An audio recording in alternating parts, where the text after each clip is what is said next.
Hi friends, നമ്മളിന്നിവിടെ പറയാൻ പോകുന്നത് ഈ ഒരു റീസെറ്റ് ബട്ടൺ അല്ലെങ്കിൽ റീസെറ്റ് ഹോളിനെ കുറിച്ചാണ്. മോഡത്തിൻ്റെ അല്ലെങ്കിൽ റൗട്ടറുകളുടെ ഇതൊരു ഒയന്യാണ്. അപ്പോൾ ഇത്തരം റൗട്ടറുകളുടെ അല്ലെങ്കിൽ ഒയന്യുവിൻ്റെയൊക്കെ റീസെറ്റ് ചെയ്യുമ്പോഴുള്ള പ്രധാന ഗുണം ടെക്നീഷ്യന്മാർക്ക് അറിയാം. അതായത് ആ ഒരു കോൺഫിഗറേഷൻ, റൗട്ടറിൽ വരുന്ന ഒരു കോൺഫിഗറേഷൻ എല്ലാം ഡിഫോൾട്ടിലോട്ട് പോയി ആ ഡിഫോൾട്ടിൽ നിന്ന് നമുക്ക് ആദ്യം തുടങ്ങി കോൺഫിഗറേഷൻ ചെയ്യാനായിട്ട് സാധിക്കും. അതിന് വേണ്ടിയിട്ടാണ് നോർമലി റീസെറ്റ് ചെയ്യുന്നത്. അതിന് പുറമെ നമ്മുടെ റൗട്ടറുകൾ ഹാങ് ആവുകയാണെങ്കിലോ അല്ലെങ്കിൽ എന്തെങ്കിലും ഇഷ്യൂസൊക്കെ വന്ന് സ്റ്റക്കായിട്ടിരിക്കുമ്പോഴേക്കും നമ്മൾ ഹാർഡ് റീസെറ്റ് ചെയ്തിട്ട് നമുക്കത് റെഡിയാക്കി എടുക്കാവുന്നതാണ്. പക്ഷേ എവിടെയാണ് പ്രശ്നം എന്ന് വെച്ചിട്ടുണ്ടെങ്കിൽ, ഇപ്പോൾ നിങ്ങളൊരു കസ്റ്റമറാണ്, നമ്മളൊരു നോർമൽ കസ്റ്റമർ ആണെങ്കിൽ നമ്മുടെ വീട്ടിലിരിക്കുന്ന ഇത്തരത്തിലുള്ള മോഡം അല്ലെങ്കിൽ ONU ഇതൊരു റീസെറ്റ് കാണും. അപ്പോൾ നമ്മൾ എന്തെങ്കിലും ഒരു കംപ്ലയിൻറ്റ് കാണുമ്പോഴോ, ഒരു റെഡ് കളർ മിന്നണ കാണുമ്പോഴോ, ലോസ് ഓഫ് സിഗ്നൽ ലോയ്സ് കാണുമ്പോഴോ ഒക്കെ എന്തെങ്കിലും ഒരു ശരിയാക്കാനുള്ളതിൽ ആരെങ്കിലും നമ്മൾ ഈ ഒരു ബട്ടൺ റീസെറ്റ് ചെയ്തിട്ടുണ്ടാകും. അപ്പോൾ അങ്ങനെ റീസെറ്റ് ചെയ്തിട്ടുണ്ടെങ്കിൽ മൊത്തം കണക്ഷനും പോയിട്ടുണ്ടാകും. അപ്പോൾ ഇതിനകത്തൊരു പ്രത്യേകത 2 തരം കാര്യങ്ങളാണ് ഞാനത് പറയാൻ പോകുന്നത്. അത് റീസെറ്റ് ചെയ്ത് കഴിഞ്ഞാൽ കണക്ഷൻ പോകുമോ ഇല്ലയോ എന്നുള്ളത് ഒരുപാട് പേര് ചോദിച്ചിട്ടുണ്ടാകും. അപ്പോൾ അതിനകത്ത് ചില ISPയിലുള്ളവർ, ഫോർ എക്സാമ്പിൾ ഒരു ഏഷ്യാനെറ്റ് ബ്രോഡ്ബാൻഡ് അല്ലെങ്കിൽ അങ്ങനെയുള്ള ISPയിലുള്ളവർക്ക് അവരെ സംബന്ധിച്ചിടത്തോളം അവർ നോക്കുമ്പോൾ നിങ്ങൾ ആ ഒരു പ്രൊവൈഡറിൻ്റെ ടെക്നീഷ്യൻ ആണെങ്കിൽ നോക്കുമ്പോൾ എന്താണ്, ഈ ഒരു റീസെറ്റ് ചെയ്തിട്ടുണ്ടെങ്കിൽ, അതായത് വീട്ടിലുള്ള ആ ഒരു ONT റീസെറ്റ് ചെയ്തിട്ടുണ്ടെങ്കിൽ അത് റീസെറ്റ് ആവും. എന്നിട്ട് അതിൻ്റെ ഡിഫോൾട്ട് പാസ്വേഡിലോട്ട് പോകും. ഡിഫോൾട്ട് പാസ്വേഡ് എന്ന് പറഞ്ഞാൽ ഇതിൻ്റെ പുറയിലുള്ളൊരു വൈഫൈയുടെ പേരും പാസ്വേഡ് ഉണ്ടല്ലോ, അതിനകത്തോട്ട് പോവുകയും കണക്ഷൻ കിട്ടുകയും ചെയ്യും. പക്ഷെ അത് റീസെറ്റ് ആവുക മാത്രമാണ് അവിടെ ചെയ്യുള്ളൂ.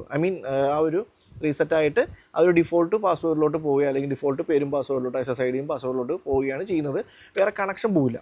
അതായത് നിങ്ങളൊരു ഏഷ്യനെറ്റ് പ്രൊവൈഡറിൻ്റെ ഒരു ടെക്നീഷ്യൻ ആണെങ്കിൽ നിങ്ങൾ അവരായിരിക്കും മനസ്സിലാക്കുന്നത്. അല്ലെങ്കിൽ എനിക്ക് തോന്നുന്നു വേറെയും ഏതോ പ്രൊവൈഡറുണ്ട്, അവരെയും ഈ ആ ഒരു ടെക്നീഷ്യന്മാരുടെ അറിവിൽ അവർക്ക് റീസെറ്റ് ചെയ്ത് കഴിഞ്ഞാൽ അത് കണക്ഷൻ പോവില്ല, അതിൻ്റെ ഡിഫോൾട്ടിലോട്ട് വരും എന്നായിരിക്കും മനസ്സിലാക്കിയിരിക്കുന്നത്.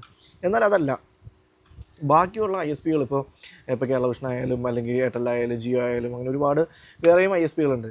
അപ്പോൾ അത്തരം ISPകൾ യൂസ് ചെയ്യുന്നത് PPPoE മെത്തേഡാണ്.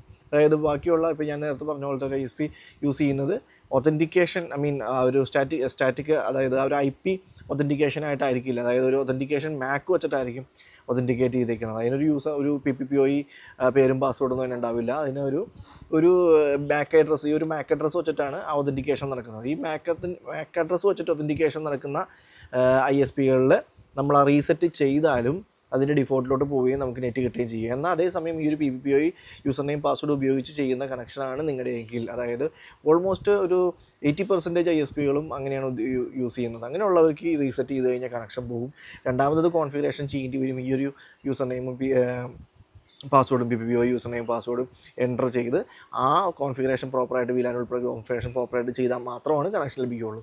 അപ്പോൾ ഒരു ഇത്തരം ടെക്നീഷ്യന്മാർ വിചാരിച്ചിരിക്കുന്നത്, ഒരു സെക്ടർ ഓഫ് ടെക്നീഷ്യന്മാർ വിചാരിച്ചിരിക്കുന്നത്, നമ്മൾ റീസെറ്റ് ചെയ്യുമ്പോൾ നമുക്കതൊരു ഡിഫോൾട്ടിലോട്ട് പോകുമെങ്കിലും ആ ഒരു ഡിഫോൾട്ട് പാസ്വേഡ് ഉപയോഗിച്ച് കണക്ഷൻ കസ്റ്റമർക്ക് കിട്ടുമെന്നാണ്. അതനുസരിച്ച് നമ്മളിപ്പോൾ ISPയിൽ ഒരു ടെക്നീഷ്യൻ ആണെങ്കിലും അല്ലെങ്കിൽ വേറൊരു ISPയുടെ ഒരു മോഡോണ് നമ്മൾ നോക്കാൻ പോകണം, അവിടെ ജസ്റ്റ് ഒന്ന് റീസെറ്റ് ചെയ്ത് നോക്കാമെന്ന് പറഞ്ഞാൽ റീസെറ്റ് ചെയ്തിട്ടുണ്ടെങ്കിൽ കണക്ഷൻ പോകും. പിന്നീട് നമുക്ക് ആ ഒരു പ്രൊവൈഡറിനെ വിളിച്ച് ആ user name password, PPPoE user name പാസ്വേഡൊക്കെ മേടിച്ചാലേ ആ ഒരു കണക്ഷൻ വർക്ക് ചെയ്യുള്ളൂ. അപ്പോൾ ഇതിൻ്റെ ബേസിക് കാരണം ഇതാണ്. അതായത് മാക്ക് വെച്ചിട്ട് ഒതൻറ്റിക്കേഷൻ നടക്കും, അതുപോലെ തന്നെ ഈ പറഞ്ഞ യൂസർ നെയിം PPPoE വെച്ചിട്ട് PPPoE യൂസർ നെയിം പാസ്വേഡ് വെച്ചിട്ടും ഒതൻറ്റിക്കേഷൻ നടക്കും, അതായത് കണക്ടിവിറ്റി വരും.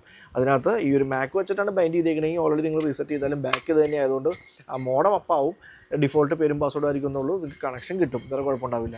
ഫോർ എക്സാമ്പിളാണ് അത് ഏഷ്യാനെറ്റ് ബ്രോഡ്ബാൻഡൊക്കെ ഉള്ളത്. ഏഷ്യാനെറ്റ് ബ്രോഡ്ബാൻഡ് നിങ്ങൾ റീസെറ്റ് ചെയ്ത് കഴിഞ്ഞാൽ അതിന് കണക്ഷൻ കിട്ടും, അതിൻ്റെ ഡിഫോൾട്ട് യൂസർ നെയിം പാസ്വേഡിലോട്ട് പോകുന്നുള്ളൂ. പക്ഷേ അതേസമയം ബാക്കിയുള്ള ISPകളിലോട്ട്, ഇപ്പോൾ കേരള വിഷൻ ആയാലും അല്ലെങ്കിൽ എയർടെൽ ആയാലും അങ്ങനെയുള്ള ISPകളിലോട്ട് വരുമ്പോൾ റീസെറ്റ് ചെയ്ത് കഴിഞ്ഞാൽ കണക്ഷൻ പോകും. അപ്പോൾ അതുകൊണ്ട് തന്നെ നിങ്ങളുടെ വീട്ടിൽ ഇങ്ങനെ ഒരു മോഡൽ ഇരിക്കുന്ന കാണുമ്പോൾ റീസെറ്റ് ബട്ടണോ ഹോളൊക്കെ കാണുമ്പോൾ ജസ്റ്റ് ഒന്ന് പ്രസ് ചെയ്തേക്കാം, അല്ലെങ്കിൽ ഒന്ന് ഞെക്കി പിടിച്ചേക്കാം എന്നൊക്കെ തോന്നിയിട്ടുണ്ടെങ്കിൽ ഇങ്ങനത്തെ ഒരു പ്രശ്നമുണ്ട്, കണക്ഷൻ മൊത്തമായിട്ട് കട്ടാവും. പിന്നെ അവർ വിളിച്ചിട്ട് ആൾ വന്ന് കോൺഫിഗറേഷൻ ചെയ്യേണ്ടതായിട്ട് വരും.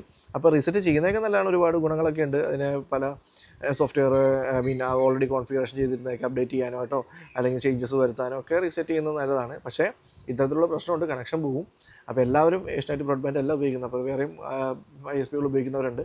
അപ്പോൾ അവരൊക്കെ ഒന്ന് ശ്രദ്ധിക്കുക. ഇത് വെറുതെ വിളിച്ചാൽ നമ്മൾ റീസെറ്റ് ചെയ്ത് കഴിഞ്ഞാൽ കണക്ഷൻ കട്ടാവും. ഇത് ടെക്നീഷ്യന്മാർക്കും കൂടി ബാധകമാണ്, കാരണം ടെക്നീഷ്യന്മാരിലും ഇത്തരത്തിലുള്ള ഡൗട്ടുകളുണ്ട്. അപ്പോൾ അതുകൊണ്ടാണ് ഞാനിവിടെ പറഞ്ഞത്. പലരും ഇത് പറയാറുണ്ട്, റീസെറ്റ് ചെയ്താലും നമുക്ക് ഈ ഒരു ഡിഫോൾട്ടിലോട്ട് കിട്ടില്ല എന്നുള്ളത്, ഡിഫോൾട്ട് വൈഫൈയിൽ കിട്ടില്ല എന്നുള്ളത്. അപ്പോൾ ഇതാണ് അതിൻ്റെ യഥാർത്ഥ കാരണം. ആ ഒരു 2 ഒതൻറ്റിക്കേഷൻ മെത്തേഡുകൾ ഈ സർവീസ് പ്രൊവൈഡർമാർ യൂസ് ചെയ്യുന്നതുകൊണ്ടാണത്.